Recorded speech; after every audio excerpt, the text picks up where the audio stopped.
But anyway, yeah, it's a beautiful Sunday afternoon here in Israel, where I happen to be right now in the Middle East.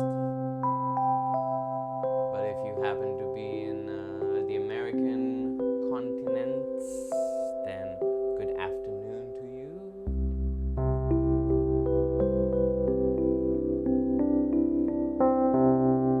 And hope you have a good time wherever you are in the world and whatever time it is.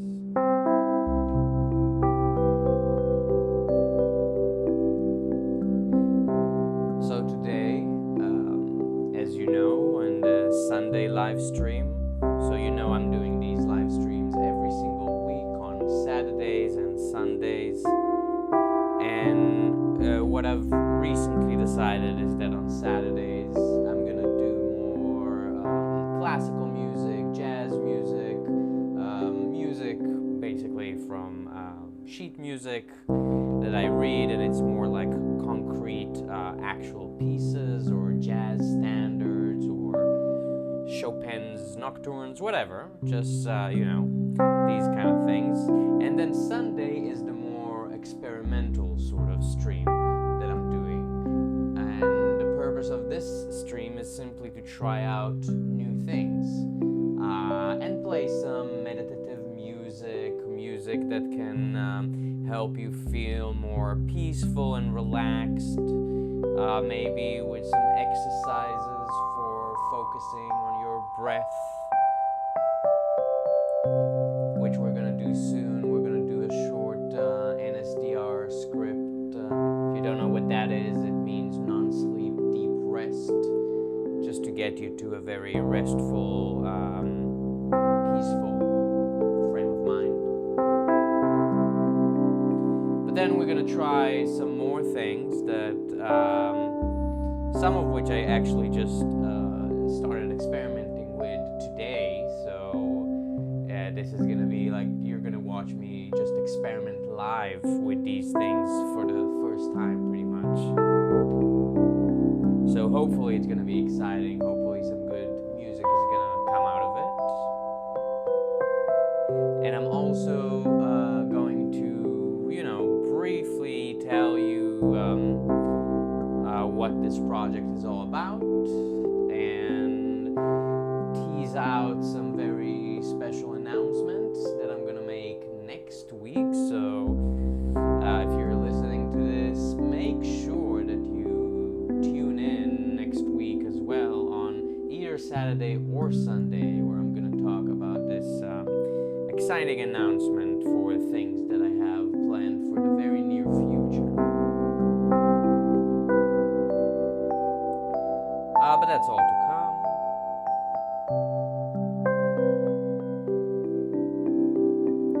And for now, we're gonna do an NSDR script. And all NSDR really is just sort of an exercise, if you will, in focus and in breathing and in focusing our mental awareness. It's very similar to a lot of forms of, maybe meditation or things like that.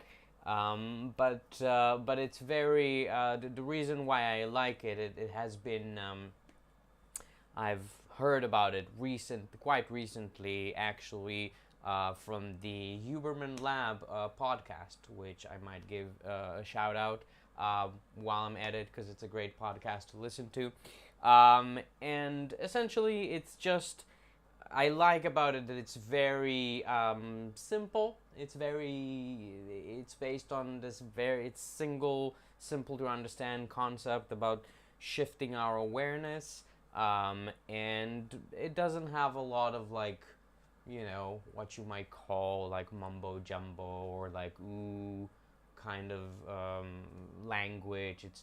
There's nothing about like any spiritual thing. It's just a very practical little script that will guide you using your imagination and your inner world and your inner mind into a more relaxed and peaceful, but still very focused kind of state of mind. So we're gonna do that, and we're gonna play a major C chord like I have been playing so far, just to give us some pleasant sounds to listen to while you find yourself a comfortable position to be in. You don't have to be lying down, you can be seated up, you can be standing up. Heck, as far as I'm concerned, I always say that I like to do my meditation sometimes when I'm just walking around, so I might even be doing something like some chores around the house, something that isn't too taxing for the mind, so it should be something that you're pretty familiar with and it comes automatic to you. So I always say like something like doing the dishes or organizing or cleaning. These are good actions to perform. Well, in general, you need to perform them at some point, right? We all have to do this. I just cleaned my room today. But the point is that it's you can pick yourself any state to be in where your mind will be free to really focus on my voice and the instructions of the exercise and your breath. So, lying down, seated up, standing up, walking around, whatever you want. You can close your eyes, you can leave them open, both are fine. Obviously, if you're walking around, do try to have your eyes open, because otherwise you might bump into stuff, and that's not the purpose of this exercise, at least. And when we've found ourselves a comfortable position to be in our mind's eye, using our imagination, we can imagine that our consciousness, whatever that thing is right now in the shape, or rather in the essence of a bright light. So your consciousness or your spirit or your soul, whatever kind of phrasing you like to use to describe this thing, is a bowl of shining light. Thank you so much, Ryan. A bowl of shining light that is just floating about the space.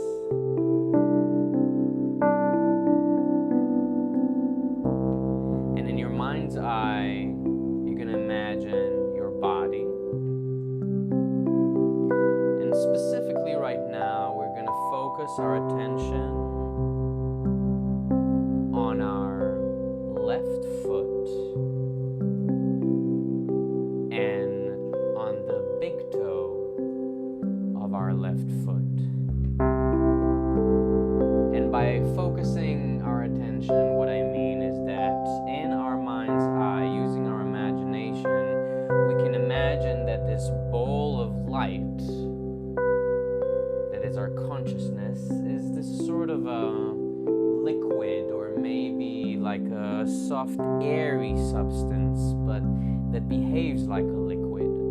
And we can pour it into whatever body part we want to focus on. And by pouring it into that body part, we're going to bring our attention to that body part. So when I'm talking about the big toe on our left foot, I want you to imagine that you're pouring this bowl of light into the big toe of your left foot. And by pouring your consciousness into the big toe of your left foot, we're gonna notice, just notice, the current state of that body part and what's going on. And And there could be many things going on. Some of them may be pleasant, some of them may be unpleasant, some of them may be sort of neutral and kind of, not one way or the other, really. But the most important thing, that whatever we notice, whatever we experience, we don't judge it. We don't say that it's good or bad. We don't try to fix it, or we don't try to keep it. We just notice it. We just look at it.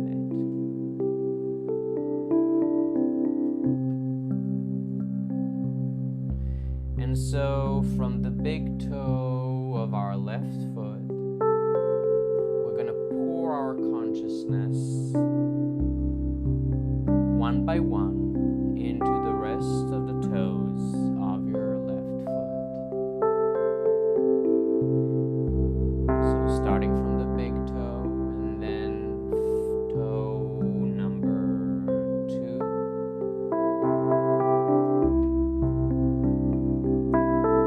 and number 3, and number 4, and number 5. And after we've done that, we can spread our attention into all 5 toes of your left foot and pour our liquid light into all 5 toes of your left foot. And from there, we're going to move on upwards and pour our attention into the sole of your left foot, going up and up until we reach the heel of your left foot.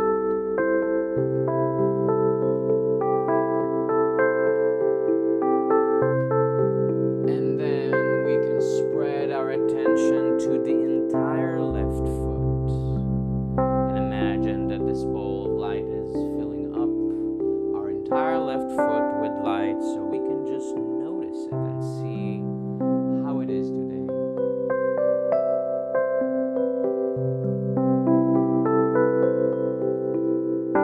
And from there, we're going to keep going up. So our next stop will be our left ankle.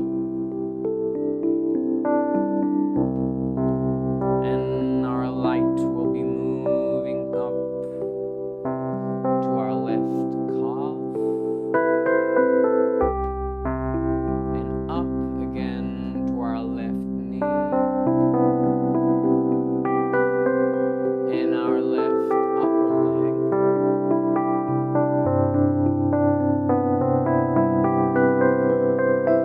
and finally we can spread our attention to the entire left leg, including the foot and everything, from the pelvis down to the tips of your toes. And speaking of the pelvis, that's going to be our next stop. But for now, it's going to be our stop only in transition, because next we're going to move down to our right leg. But just for now, we're going to say hello to our pelvis briefly, and we're going to leave it and meet it very, very soon. So right now, we pour our attention once again, just like before, to the big toe of our right foot this time.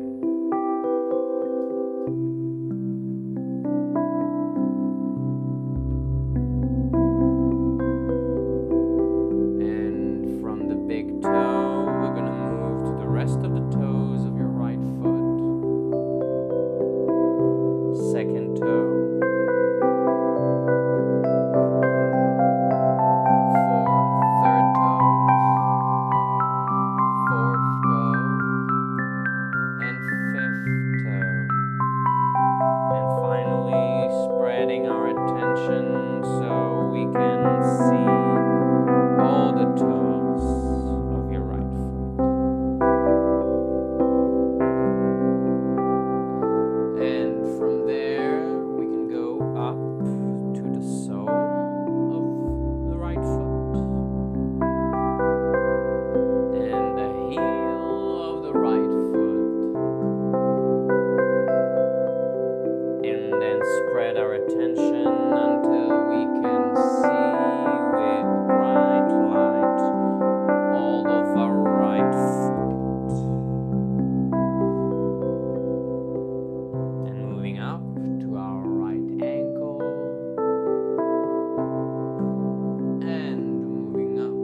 entire right leg, from the pelvis down to the tips of the toes.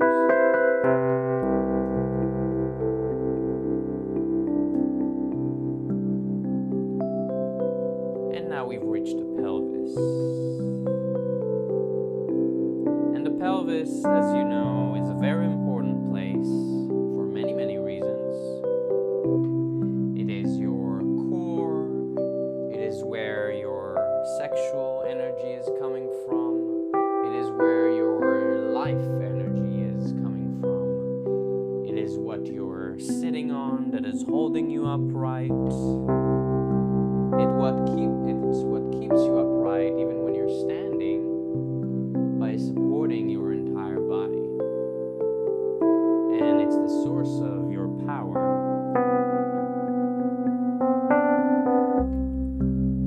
So we want to really notice what's going on inside our pelvis, and we really want to feel like our pelvis is this big bowl, and our liquid light, that is our consciousness, is just sloshing around in that big bowl from side to side, and just noticing what's going on. And from this seat of power, the seat of creation, we can go up to our core muscles, our stomach muscles, and our torso, our diaphragm, our lungs that stretch 360 degrees all the way from the front of our body to the back of our body. These lungs are actually much bigger than you would imagine. And they are, as you know, of course, so very, very important. And speaking of important organs, in the same neighborhood you have your heart. Your beating heart, the source of, well, of your blood, for one thing. That's the physical, anatomical aspect of it. But of course, you know, in popular culture and our general conception is that our heart is also where our love comes from, which is a very important thing, as you know, especially in today's world. So we really want to notice that and move our liquid consciousness all around our heart and all around our rib cage, our sternum, going up and around and all the way to the back, the shoulders, the upper chest. And speaking of the shoulders, let's go to our left shoulder for a second and take a small detour. So from the left shoulder, we move down to our upper left arm, and then pour our consciousness down to our left elbow,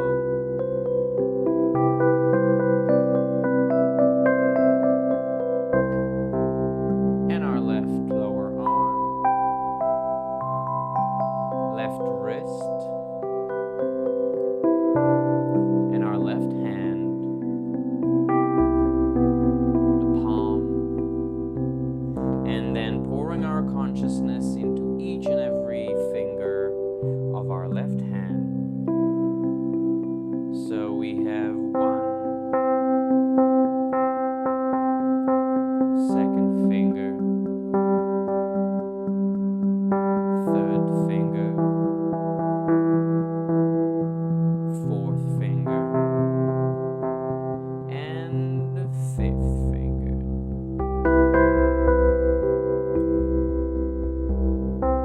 And finally, we can spread our attention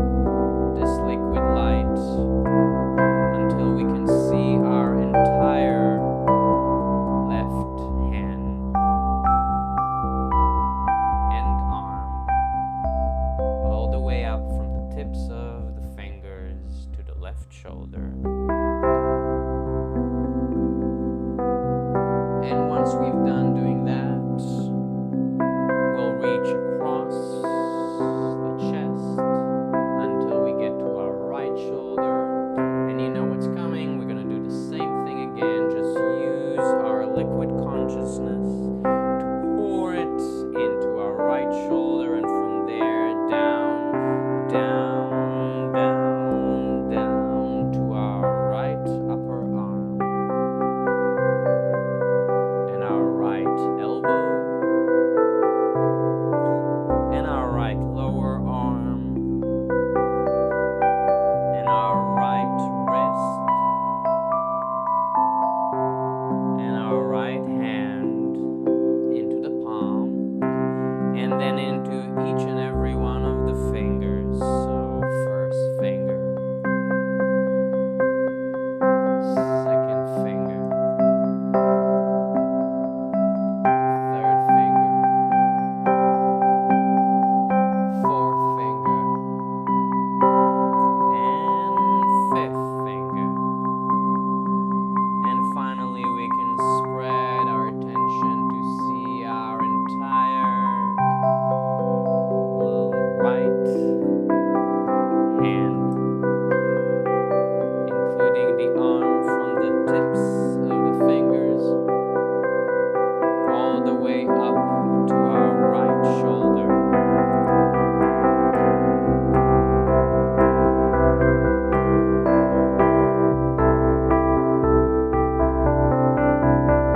Moving our liquid consciousness once again to our sternum in the center of our chest, and then we can go up to our neck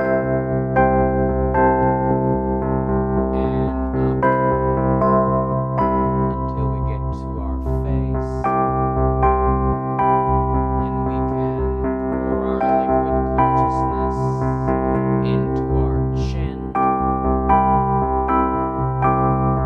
and into our lower lip and into our upper lip,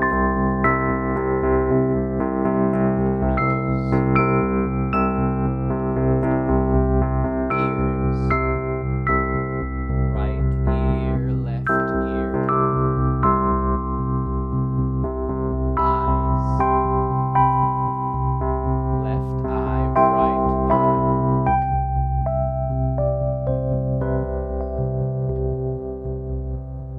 And finally, moving up, we get to our forehead.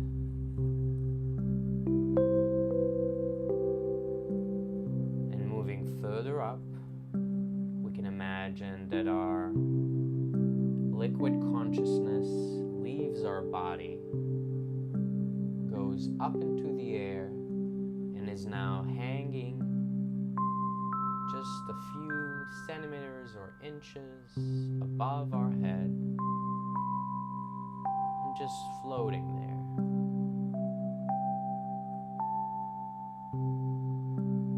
And finally, we can expand our liquid consciousness so this liquid light is poured into our entire body.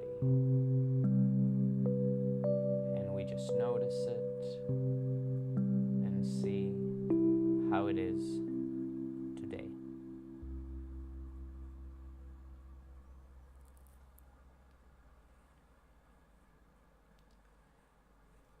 And when you have a moment, you can sort of bring yourself out. If you have your eyes closed, you can open them. If not, just keep doing whatever it is you're doing. This was an NSDR script. NSDR is non-sleep deep rest. I did not invent it. I did not make it.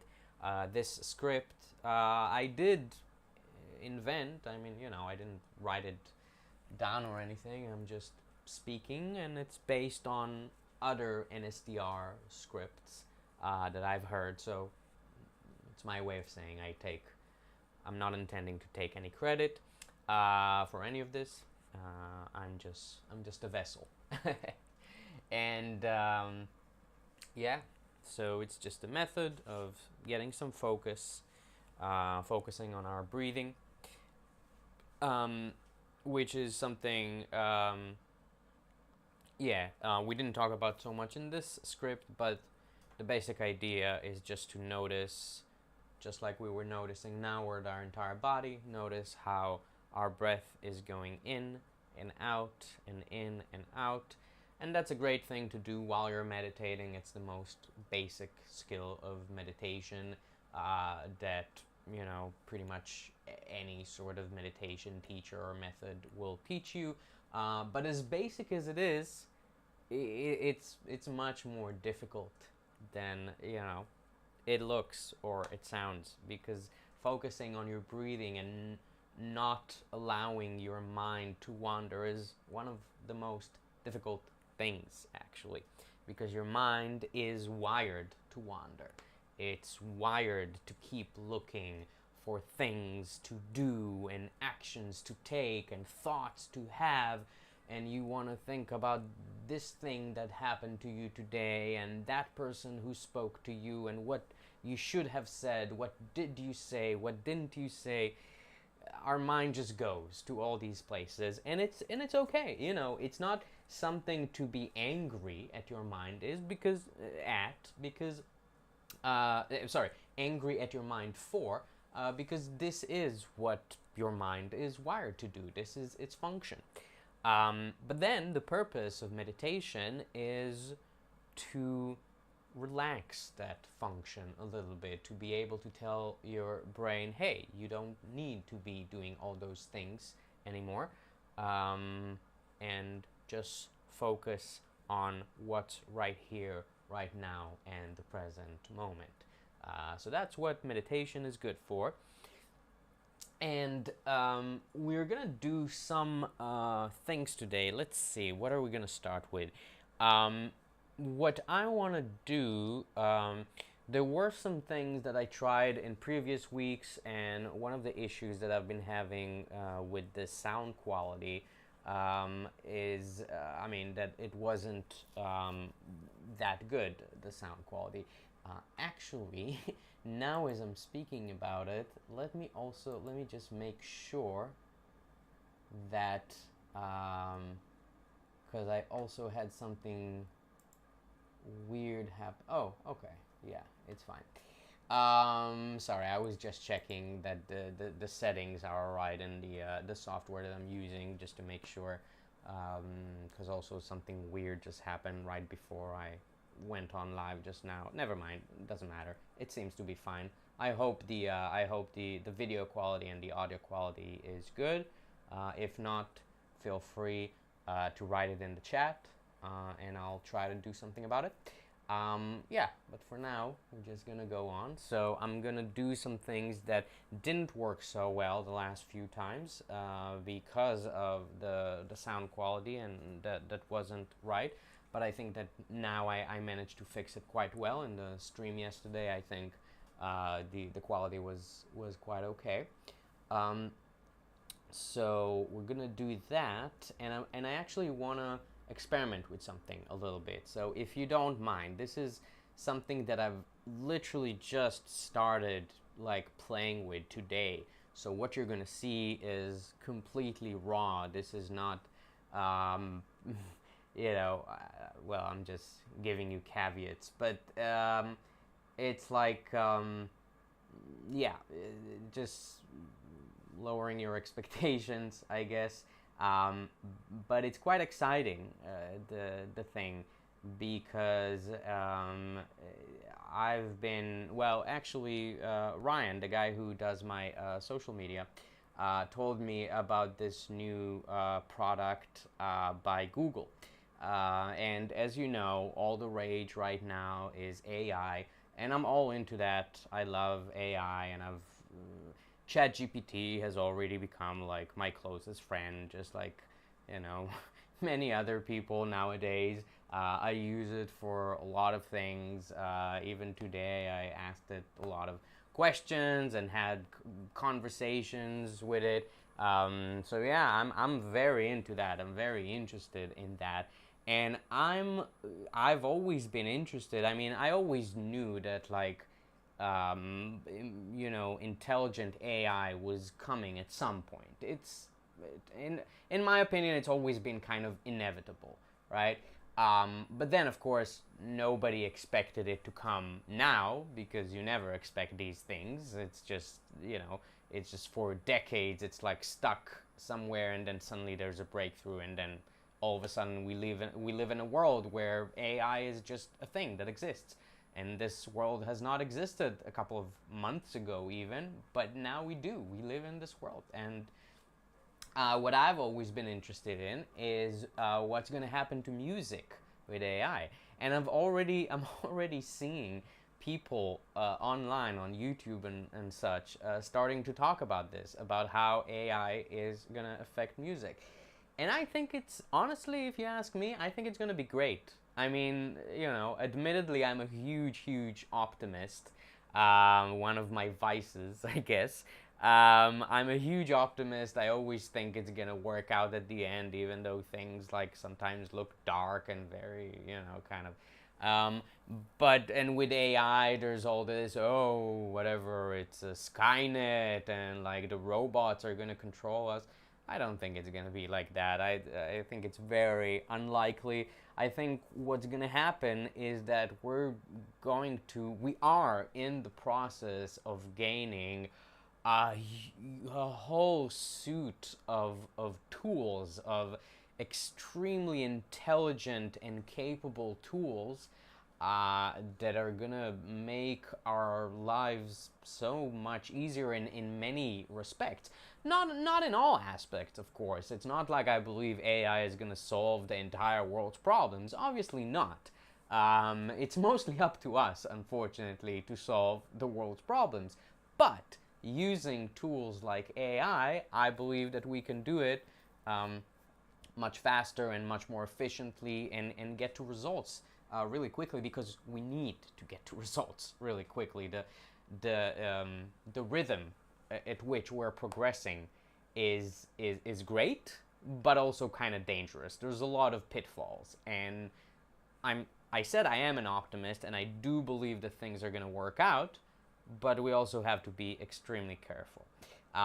All that being said, this is just me ranting on AI, but the focus of this live stream is music. So I'm going to talk about this tool that my social media manager, Ryan, thank you, Ryan, told me about, which is called, I even forgot the name of it, but Music LM. Music LM. That's the name of it. It's a new tool by Google because, of course, as you know, Microsoft released ChatGPT, and that got Google into panic mode, and now they're trying to release as many AI things as possible, just so they can say, oh, we're doing the AI thing too. It's not just Microsoft, which is great. I mean, look, competition brings more results faster, so why not?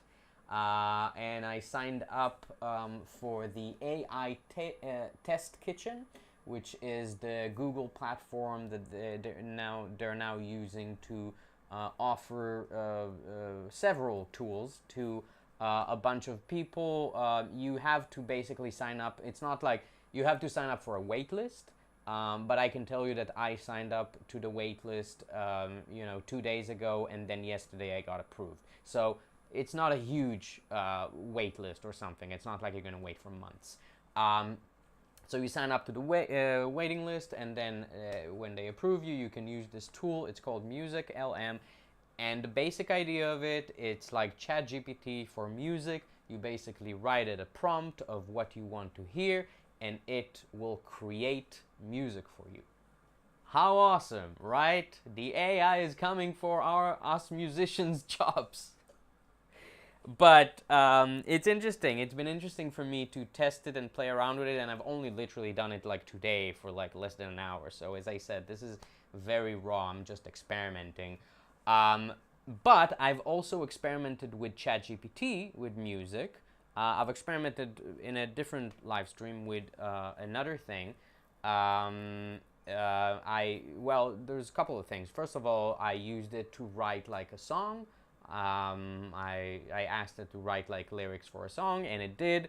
You know, ChatGPT is a language model, so obviously it excels in stuff like writing songs. Um, but then I asked it to write chords for me, and it did. It wrote some chords, and I played them, and they were okay. I mean, not, anything to write home about, I think, but kind of okay chords. And then I tried experimenting some more, and I sort of hit a wall because at some point I got to the point where I asked it to write MIDI files for me. And if you don't know what MIDI is, it's just a protocol. It's just a protocol for computerized music, for digital music. So I basically asked it to create MIDI files for me that I can later take and put into like a software that I use, like the one I'm going to use today, which is Ableton Live. And I can, play, like the computer can play this melody for me, and then I can try and see if I can compose stuff around it. And the melody that it wrote for me was extremely boring. I'm not even going to say that it was boring. It was beyond boring. It was something as... I don't remember exactly what it was, but it was something as basic as like just something like that, like just like a scale going up or down or something like that. And I tried experimenting with it. I was like, okay, can you try something more interesting? Can you? And eventually we got to a point where I almost gave it like a short lesson in music theory. I started speaking to it and like, okay, do you know what a fifth is? Do you know what a root chord is? Could you create me a melody that goes, creates tension on the fifth and then resolves to the whatever? And I saw that it could kind of play as if it understood what I was saying, but then when I asked it to translate it into an actual melody, it didn't really make a huge difference. It was still pretty banal, is the word that I was looking for. It was banal. But that being said, once again, ChatGPT is a language model. It's not designed to write music. It's not trained on music. It's trained on text. So it kind of stands to reason why it wouldn't know how to compose music. And I know that it's not like, it is coming, some kind of a model at some point in the future will be able to compose music just as well as the best composers who live today or in the past or whenever. It's coming, and it's coming even very soon.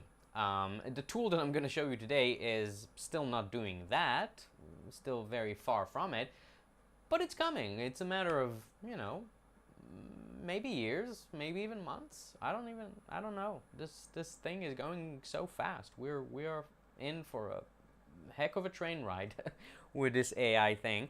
So yeah, and I do believe that this time is coming where AI will be able to just compose music that is as good as any, at least any like standard pop music that you can hear nowadays. The interesting thing will be after that to see if models like AI could actually generate something that is also has maybe artistic merit, whatever that is. And I have no idea what those two words that I just said even mean, but it will be interesting to see if AIs can create something with artistic merit. But yeah, but that is still a little far off, it still is coming for my job, but maybe I have a few more years left. I don't know. We'll see. Anyway, let's stop talking so much now, and we'll switch over to this Music LM tool by Google. I'm gonna put my headphones on so I can hear what you're hearing. And I'm gonna do this screen share. There we go.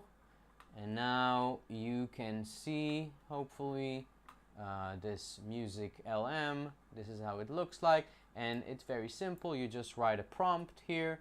I already wrote a prompt before. I just deleted it. But we're going to try something with it. So, yeah, if anyone has any suggestion they want to try, feel free to write in the chat. If not, I'm gonna write something here. So I'm just gonna try. I'm gonna go with the same prompt that I used before. What I wrote is a meditative music sample in C major. And we'll see how it does, because before I asked it to do C major and it didn't really do C major. It was, I searched for it, it was more around like A flat major. So, but we'll see. Whatever it is, maybe we can use it. So, okay, hold on. For some reason it's asking me to sign in again, which is weird because I have signed in just a second ago, but let's just refresh it. We'll copy the prompt, refresh it. Okay, there we go. There we go.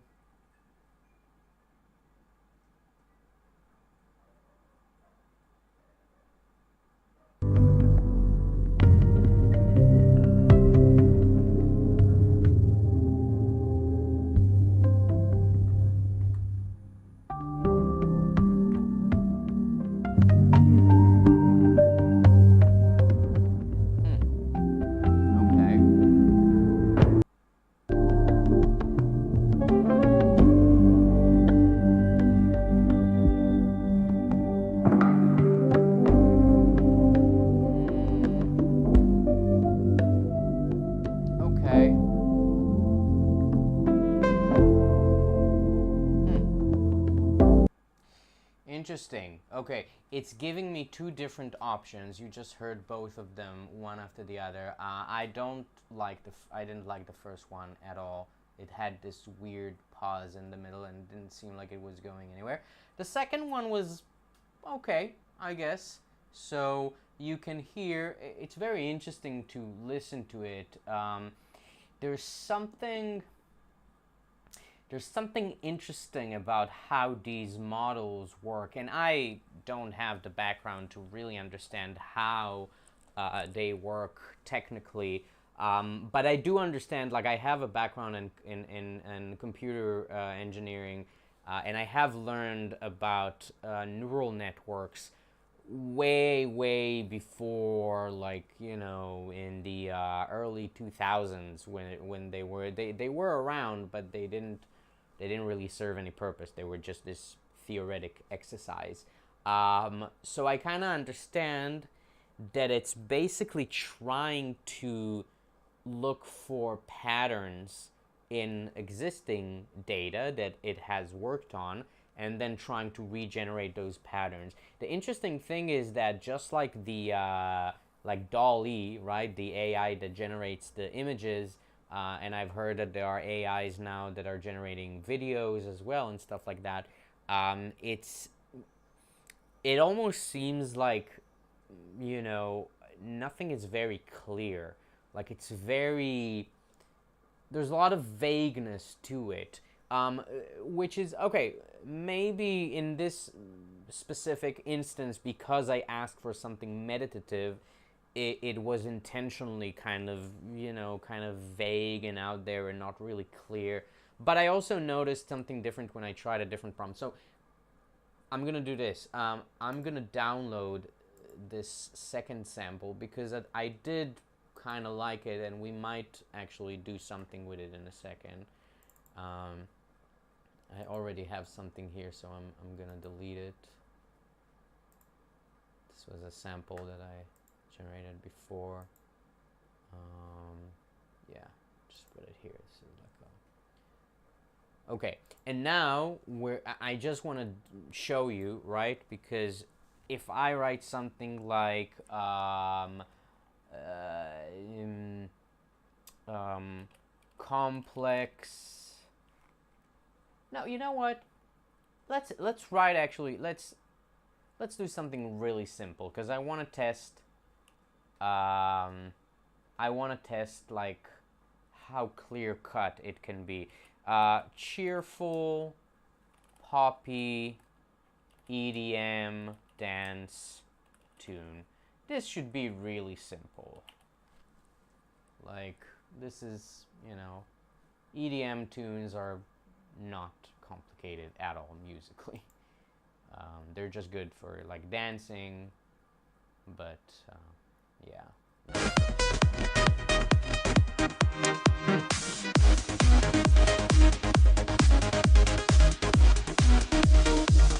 Okay.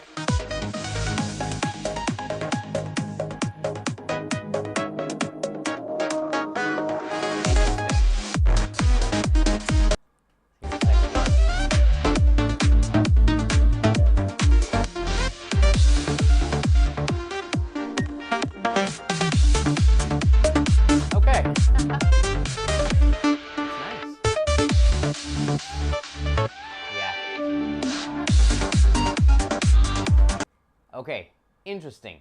So, yeah. Okay, so this was very intentional. I asked it for an EDM because with EDM, I knew that it would get the beat just right. Because with EDM, you cannot go wrong. It's a kick on the quarter note and then a clap or a snare or on the second and the fourth beat. That's it. That's an EDM beat. It's the simplest thing in the world, but even now that we heard it, I mean, sure, it sounded like an EDM track once again because the beat is there, but the melody wasn't necessarily. It had some clear moments to it. There were times where I was like, okay, yeah, that's a melody, yeah, but then it kind of switched around and it didn't have any progression to it. And obviously, this is just a short thing, but I'll be interested to see when the day will come where these kind of AIs can actually build a whole song from beginning to end that also has a structure of a whole song from beginning to end, that starts from a certain place and goes to a certain place and has dynamics going up and down in the right places, which is, it's not that hard to do. Once again, if you're talking about EDM, most EDM songs follow a very, very simple pattern where you introduce the melody like little by little, and then at some point you have a breakdown, and then you have the music rising up again, to the end. But for now, yeah, it's interesting to see that it can still only generate like sort of vague hints of a specific feel or specific type of music. Oh, another great example, and I promise right after that I'm gonna switch to Ableton and work with that sample just to do like make something a little more from it. But just another example, complex bebop tune,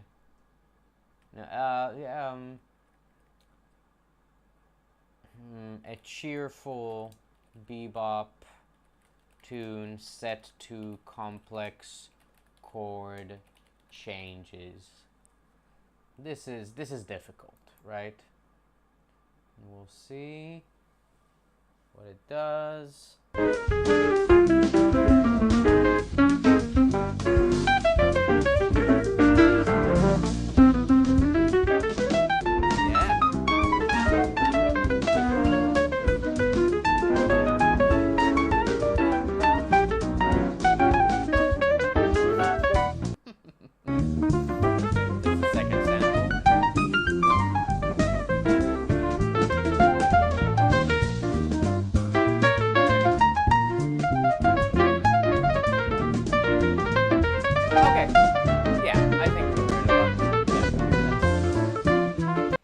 So as you can see, it's totally in the right direction, right? The feel of bebop is there.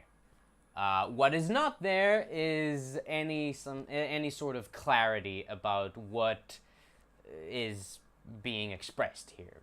There's no clarity, there's no like direction, there's nothing. It's just like, it just sounds like somebody soloing, and not even like a good solo, just like a very you know, sorry to use this kind of language, but I would call it masturbation, right? If I would hear someone playing like that, soloing like that, I would say that they're masturbating on stage. They're doing something which is mostly for their own self-pleasure and has nothing to do with the audience. It's just like, you know, very highly skilled, but still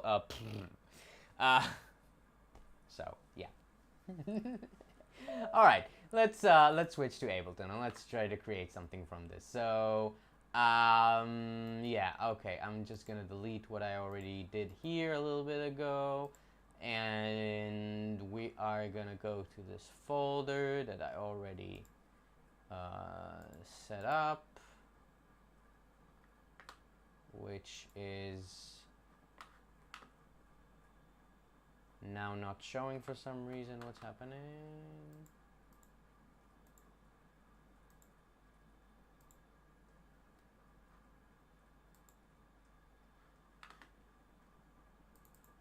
Wait, but I...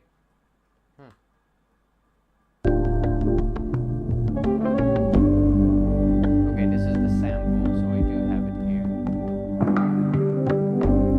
Okay, I'm just gonna try and sort of drag this, yeah. This works, okay. Fine.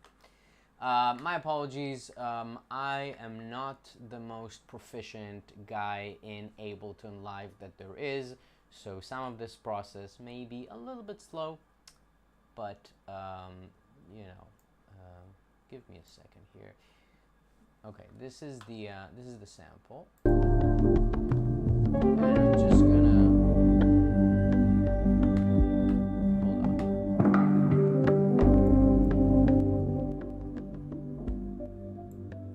bringing down the volume so you can hear me and I can hear myself, and I'm cutting the sample just so we don't hear that blip at the end when it cuts.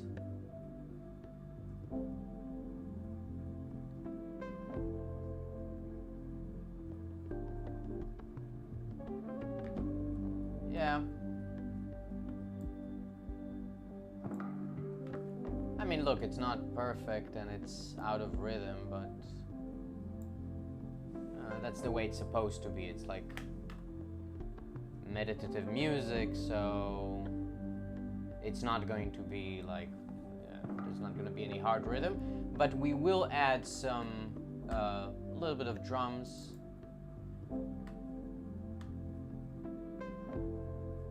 Let's see.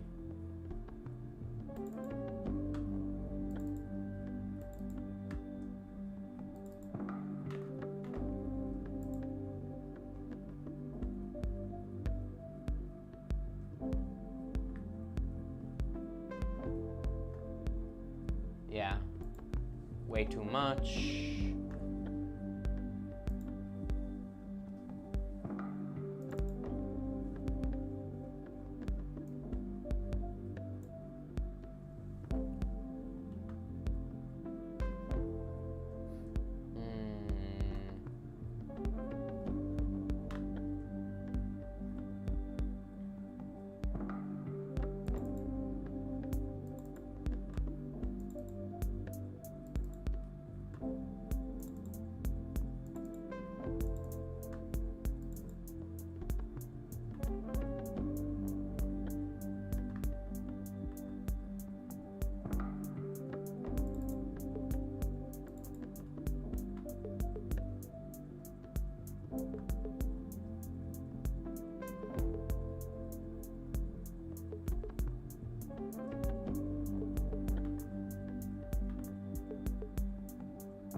Yeah. Let me try and do something with it. I know that it's not.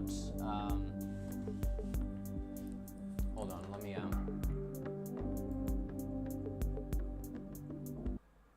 stop this thing. Right. So, yeah. I know that it's not. It doesn't sound like it has any particular rhythm or sound to it. It's a little out of whack, but I'm not gonna deal too much with. You know what? Maybe I can do something here. Hold on. Maybe.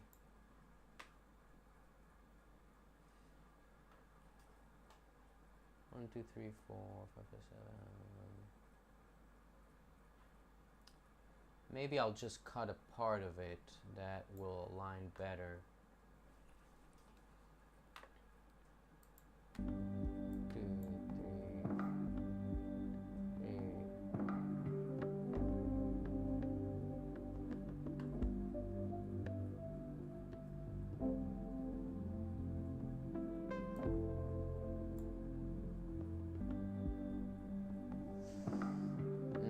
Hold on. It's still a bit weird here.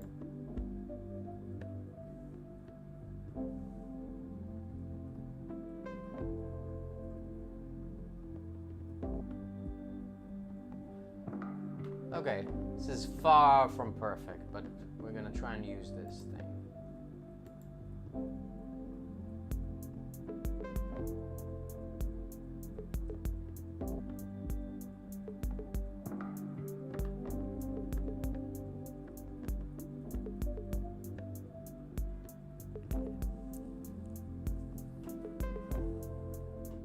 Okay.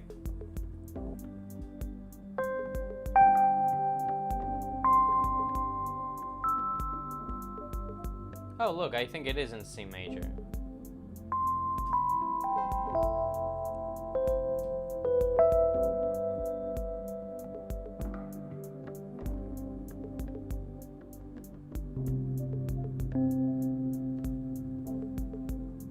Yeah. Okay, hold on. I think yeah, the drums here were rubbing me off the wrong way. I think we can do without them.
butterflies flying in the air.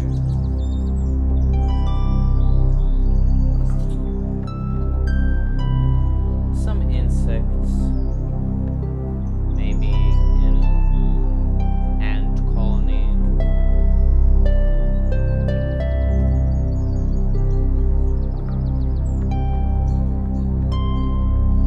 Maybe some honeybees are in your forest as well.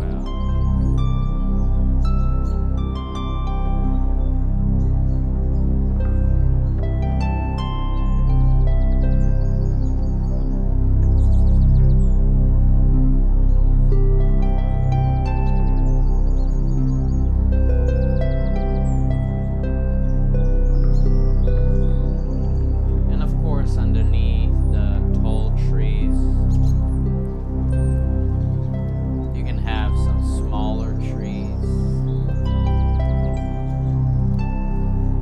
maybe some bushes, some shrubs.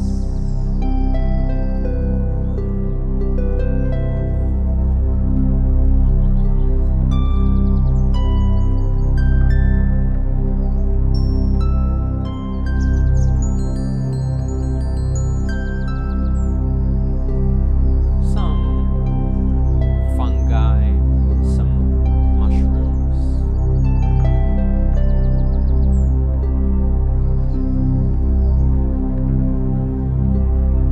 And in your mind's eye, you can just walk around your imagined forest.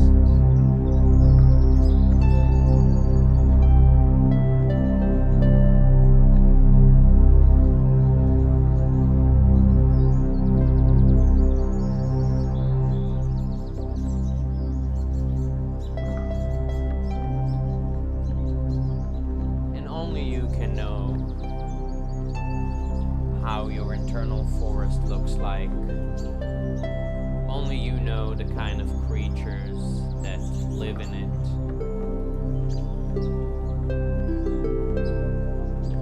And any way it looks, any way it works is fine. Since this is your imagination, your forest can be whatever you want it to be. Doesn't need to make sense. Doesn't need to look like any other forest you've ever seen or that you even know exists. This forest is in your mind and you can go into it whenever you want.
This is nice, isn't it?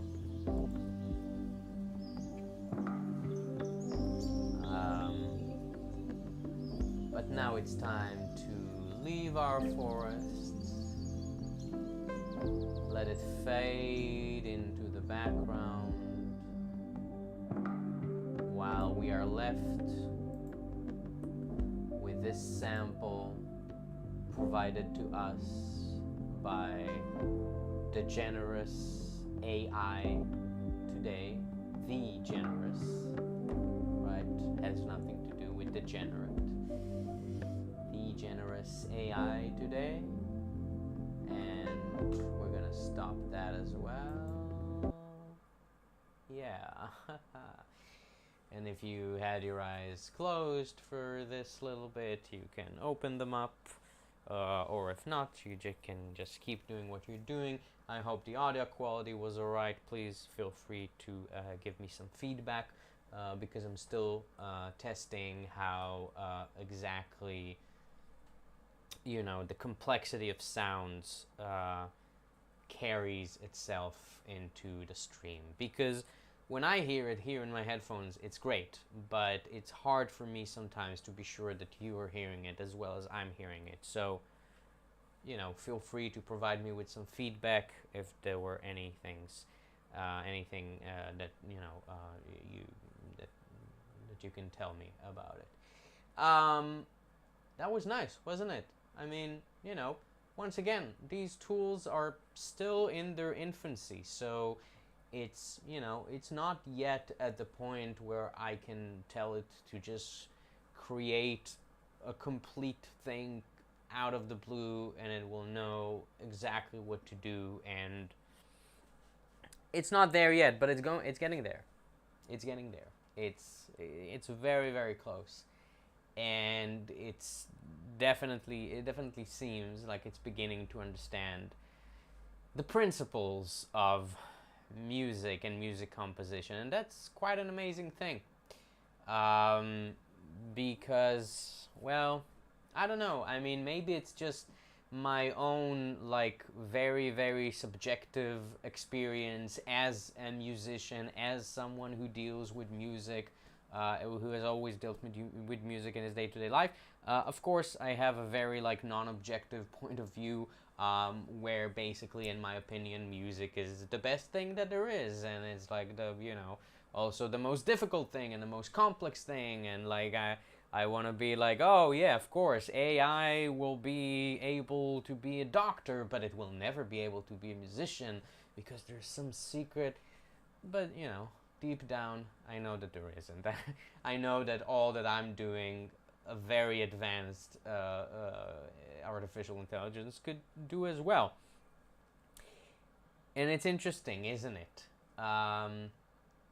So what is the future going to be like with these things for us musicians, or for artists in general, or for people in general? If you ask me, and you are asking me because you're watching this stream and I'm forcing you to ask me, what I think is going to happen is human stories are going to become much, much, much, much more valuable. And they're going to mean much, much more. Because in a world where I can go to, let's say, my Spotify account and just tell it, like, maybe there's going to be some AI in my Spotify account just a few years from now, and I'm going to tell it, hey, could you compose from scratch a whole soundtrack that will exactly fit how I'm feeling right now and what I want to hear right now, and it will know what I want to hear right now and how I'm feeling right now, because I'm gonna give it whatever, like access to data that from like wearables, I don't know, it's gonna know my heart rate, maybe it's gonna even read my mind. There have been some experiments recently where they have shown that AIs, if trained in the right way, can read people's minds. Now, of course, it's not as, there is a quote unquote, because the AI has been trained on a very specific data, a very specific set of MRI images, and it was able to recognize patterns of thought and then tell the participant, what they were thinking about. In a very kind of a rough, kind of very set to a very specific limitations kind of way, but still quite amazing. You have to stick your head into an MRI machine to have the AI read your mind. It's not able to just, but quite amazing that we've reached this point, and in the future they will be able to read our minds and, provide to us whatever we want. And then what would be the purpose of musicians, right? What would be the purpose of musicians if I can have an AI just write all the music that I want for me completely free, from scratch, no copyrights, nothing, like the best thing in the world, right? I think what we're going to care about when that happens is less about the music and more about the story of the musician or of the artist.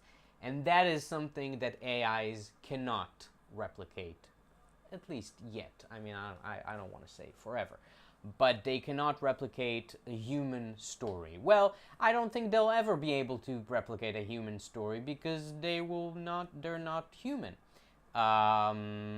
Maybe until the point that, maybe one day we will extend our definition of humanity to also include AI. But for now, they can imitate human stories, but they cannot create human stories. You need humans to create human stories. And I think in a world where everything is just accessible with AI, people will care about individual artists with their stories. I mean, it already is right now, but it's going to be even more so.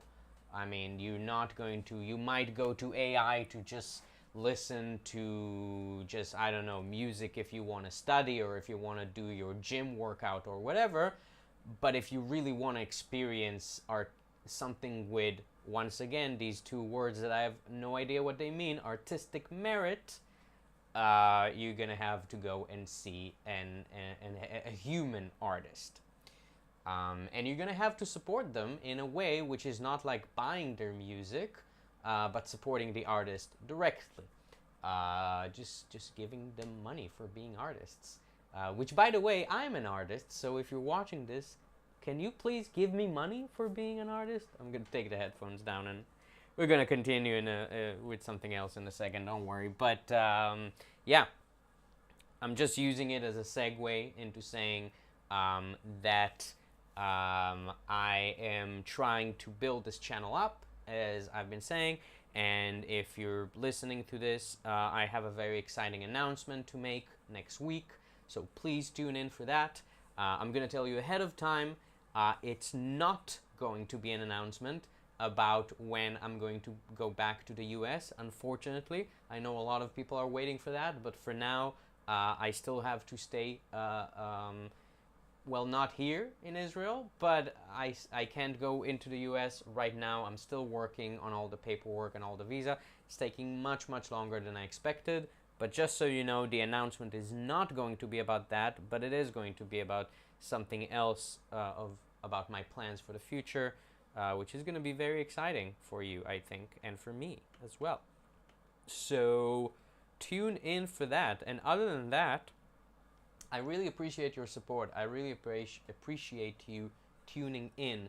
As I said, human stories, right? And I appreciate you for being a part of my journey and a part of my story. And yeah, and follow me, Facebook, Instagram, YouTube, Twitch, kick.com. Follow me wherever and whenever you can. And just let me know if what I'm doing interests you, because I'm trying to grow this channel and bring it to more and more people. So I would love your feedback. As I said, without you, I'm just a guy sitting in his room and talking about AI and music and stuff. And now, what we're going to do is we're going to continue this thing that we've been doing a little bit before, which is just I'm going to play some relaxing sound backdrop to this excerpt from this article written back in 1915, I believe, or 1914, by H.G. Wells. And the article is called The Discovery of the Future. I've already read bits of it before on the stream, so I'm not going to start from the very beginning. I'm going to start from somewhere around the middle. And this is interesting. This is, I like this article. I like the way, and remember, this is written over 100 years ago, and he's talking about the future, which is, we've been talking about that a lot today. And he's talking about the future, and specifically about the fact that using the method of science, the scientific method of doing like observations and critically looking at all the data and all the facts and trying to, summarize trying to extract some rules and understandings from the data. He's saying we can do the same kind of thing. We can treat the same kind of, well, he said, you know, we did this process to the past, right? We've investigated our past. We've investigated like fossil record and like astronomical record and stuff like that, and we already know whatever, the Earth was formed like this, evolution, blah blah blah. Yeah. Now let's apply the same method to the future, and let's try to predict the future in a scientific way. Not in a way that he's saying, oh, I know exactly what's going to happen to you tomorrow. That's nonsense. No one can do that, at least as far as we know. But we can look analytically at, he's calling it an inductive future, a future that you understand by taking what's happening right now and by induction understanding what's going to happen in the future. So that's that, but you don't have to listen to the text really. It's more about just listening to me in a very kind of monotone voice, reading something to you while you can sort of space out a little bit, meditate, and just relax. Just listen to it, and just yeah. And I'm gonna play some background brown noise. By the way, the forest noise that I played before and this noise that I'm playing right now is from a website called zenmix.io. Right, so this is the brown noise. There we go. Just for the background.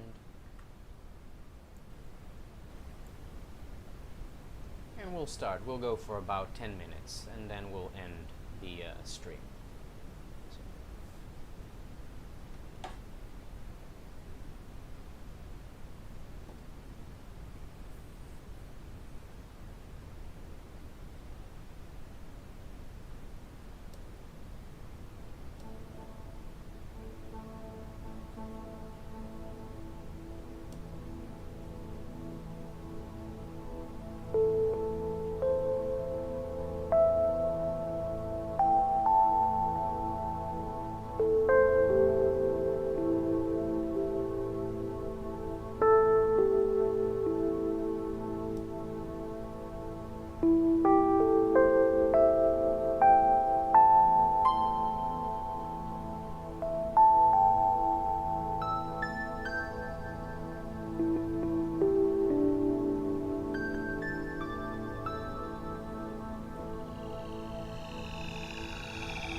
Let us grant that anything to correspond with the memory, anything having the same relation to the future that memory has to the past, is out of the question.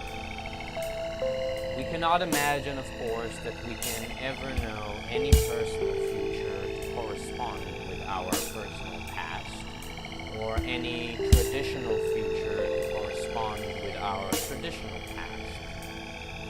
But the possibility of an inductive future to correspond with that great inductive past of geology and archaeology is an altogether different thing.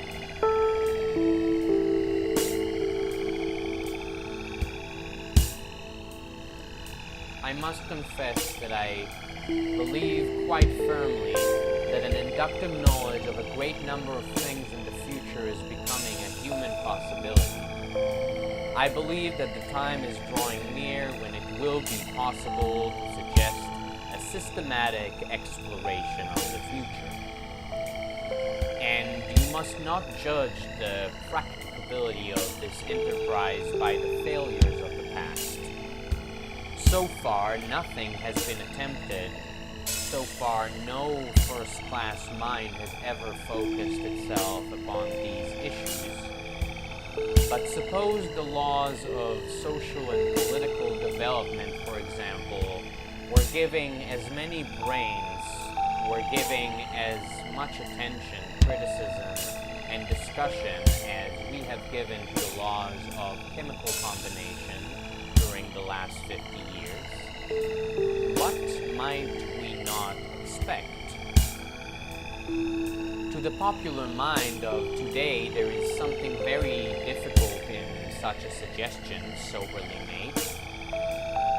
But here in the Royal Institution of London, which has watched for a whole century over the splendid adolescence of science, and where the spirit of science is surely understood, you will know that, as a matter of fact, prophecy has always been inseparably associated with the idea of scientific research. The popular idea of scientific investigation is a vehement, aimless collection of little facts, collected as a bowerbird collects shells and pebbles in methodical little rows, and out of this process, in some manner unknown to the popular mind, certain conjuring tricks, the celebrated wonders of science, in a sort of accidental way emerge. The popular conception of all discovery is accident, but you will know that the essential thing in the scientific process is not the collection of facts, but the analysis of facts. Facts are the raw material and not the substance of science. It is analysis that has given us all ordered knowledge. And you know that the aim and the test and the justification of the scientific process is not a marketable conjuring trick, but prophecy. Until a scientific theory yields confident forecasts, you know it is unsound and tentative. It is mere theorizing, as evanescent as art talk or the phantoms politicians talk about. The splendid body of gravitational astronomy, for example, established itself upon the certain forecast of stellar movements, and you would absolutely refuse to believe its amazing assertions if it were not for these same unerring forecasts. The whole body of medical science aims and claims the ability to diagnose. Meteorology constantly and persistently aims at prophecy, and it will never stand in a place of honor until it can certainly foretell. The chemist forecasts elements before he meets them. It is very properly his boast, and the splendid manner in which the mind of Clerk Maxwell reached in front of all experiments and foretold those things that Marconi has materialized is familiar to us all.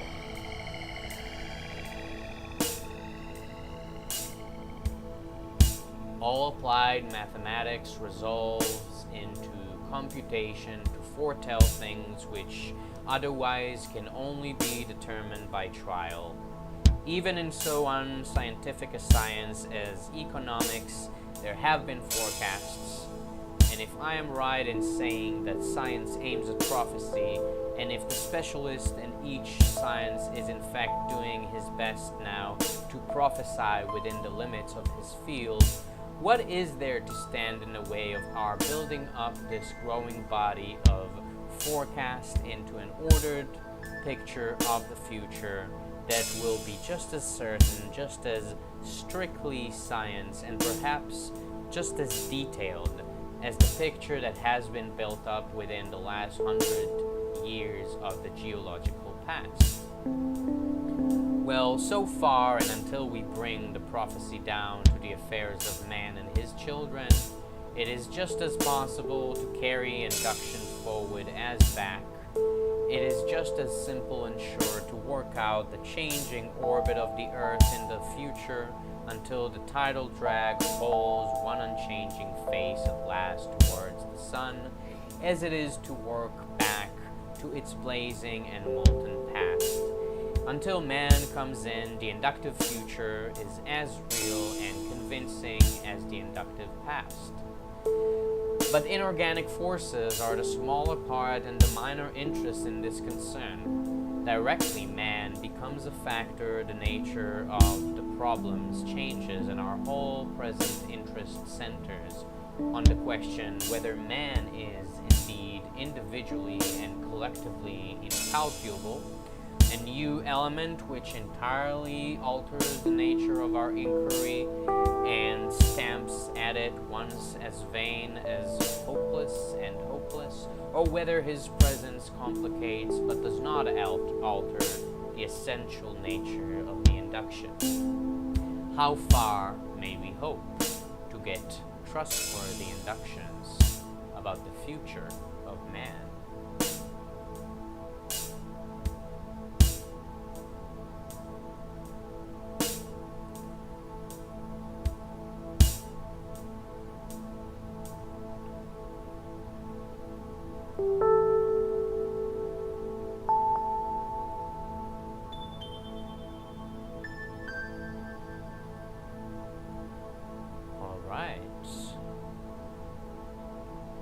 This concludes our live stream for today. So, if you had your eyes closed, you can open them now as I'm bringing the brown noise down in volume. And here we are at the end of the stream. Yeah, I had a really great time. I didn't really, there were a lot more things that I was planning on doing today, but I think I got so caught up in this, talking about AI and stuff that I just, lost track of time a little bit, but I think it was interesting. I was really, it's interesting for me to talk about these things, and I think it is important. I think we should be talking about these things. These are things that are happening right now, and I don't think that anyone alive today, even the most, and it's funny talking about the future, right? Talking about whether or not we can predict the future. It's funny, this was written 100 years ago, and H.G. Wells had this thought that we can somehow apply the scientific method to the future and predict it. And I don't know, maybe he's right. I mean, maybe the ideas are sound. Maybe there will come a day where we understand ourselves so much that we are actually able to predict our own future. Once again, maybe not as individuals, but maybe as a whole, human species, maybe. But the fact is that I think no one alive today, even the smartest computer engineers and scientists exploring and investigating and researching AI, I don't think either, any of them, and neither us or any of us, neither can predict what this thing is gonna change in our world. This AI thing, I think it's gonna change it completely. Maybe not tomorrow, maybe in a decade, maybe in 2 decades, but it's gonna be a very different world. Maybe in some aspects it's gonna be the same. I mean, I'm not saying that it's gonna be like this alien planet, but I think it's gonna change very fundamentally a lot of things about what it actually means to be a human being. And I don't think we really ever had that happen in our history. Maybe not since prehistoric times. So it's going to be interesting. So we'll keep talking about it. And once again, hold on tight, because the train ride is coming, whether you like it or not. And, better like it. Better learn to make something out of it, because it's coming one way or another. And on that note, let's finish. So I hope you enjoyed today. I hope you enjoyed my experimentation. Please feel free to leave me a comment wherever. Facebook, Instagram, YouTube, Twitch, kick.com. I'm on all of these platforms. Please follow me. Please subscribe. Turn on the notification bell, blah, blah, blah. I heard some YouTubers, they always say, smash that like button. I'm like, why do I have to smash it? Can't I just, like, press it really gently? No, but please, support this channel is the bottom line, because, yeah, it's the algorithm. And soon it's going to be an AI run algorithm. So even more, I want you to, you are my ambassadors in front of the algorithm, and I want you to, with your ambassadorial power, tell the algorithm that I'm worth listening to, so it can bring me to more people who can listen and become a part of this journey that I'm having with this Ellipsis project, which I'm very, very soon gonna take into some cool and exciting places, and there's many, many more developments in the future that are currently in the works. So tune in next week for my special announcements. And once again, Saturday 12 p.m. Eastern Time, Sunday 11 a.m. Eastern Time. Those are New York times, so make your adjustments based on where you happen to be in the world. And thank you so much for your support. Thank you so much for watching. Welcome our new machine overlords. And with that, this is Ronnie